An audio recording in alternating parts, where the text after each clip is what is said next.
नमस्कार, cook with me चॅनलमध्ये स्वागत आहे। आज आपण रताळ्यापासून स्वीट डिश बनवूयात। त्यासाठी पॅनमध्ये 4 चमचे तूप घेतला आहे। तूप गरम झाल्यानंतर मी इथे रताळे स्वच्छ धुवून स्लाइसमध्ये कट करून घेतला आहे, ते टाकून घ्यायचे आहेत। तुपामध्ये छान परतून घेऊया।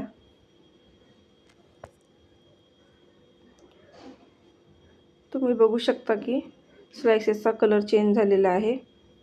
त्यामध्ये आपण बदाम आणि काजूचे तुकडे टाकून घेऊया।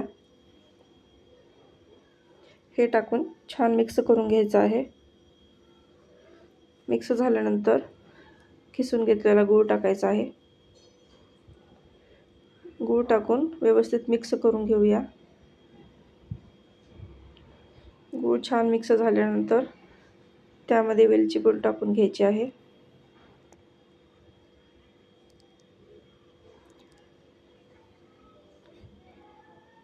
वेलची पूड टाकल्यानंतर गुळामध्ये छान 5 मिनिटे मऊ होईपर्यंत शिजू द्यायचं आहे।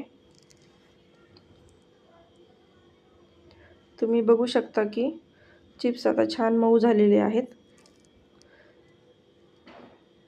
चला तर मग सर्व करूयात। रेसिपी आवडली तर लाईक करा, शेअर करा, कमेंट करा। माझ्या चॅनलवरती नवीन असाल तर सबस्क्राईब करा।